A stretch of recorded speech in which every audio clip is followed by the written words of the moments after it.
Early 1900s, Eben Byers was born into a very wealthy family in New York City. He attended Yale University in Connecticut, which is a very prestigious university. After his college graduation, he didn't need a job. Eben most likely would have become a pro golfer had his father not just handed over the very successful metalworking business that he started that made his family wealthy. Overnight, he went from being just rich to being uber rich. Eben did attempt to spend his money, began buying up luxury properties. He bought horse racing stables, and he bought an entire luxury box at Forbes Field, which is where the Pittsburgh Pirates professional baseball team used to play. Eben also, through his role as chairman of this company, began connecting with and befriending very powerful people like the founders and executives at the Coca-Cola company. Eben's life was really going quite well until 1927. That year, Eben was 47 years old, and he took some time off to go catch a football game at his alma mater. Afterwards, he gets back on the train to head back to Pittsburgh, and this is a very long ride. Eben bought a first-class ticket. He was in a train car that had bunk beds for passengers to sleep on during the ride. The train is well on its way to Pittsburgh. Eben manages to roll to the side of the bed and actually falls onto the ground. He lands hard on his left side. He feels this shooting pain in his left arm. And then when they roll into the station in Pittsburgh, he went right to his physical therapist's office. So the physical therapist examines Eben's shoulder and determines that there's no structural damage to his arm. Eben is in pain.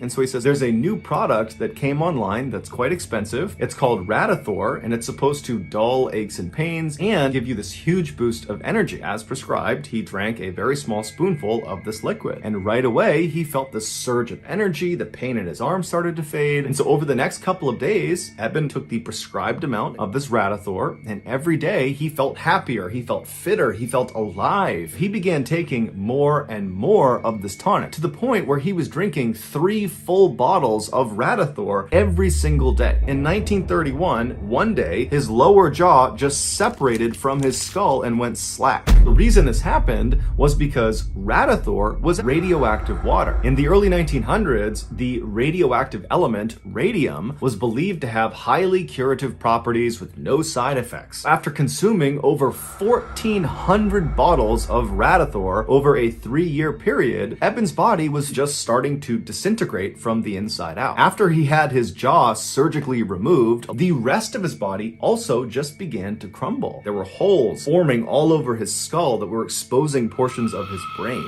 And so by 1932, Eben was dead. Eben was buried inside of a lead-lined coffin that was designed to absorb any of the radiation. 30 years after he was buried, scientists exhumed his skeleton, and they determined it was still emitting the same levels of radiation as when he died.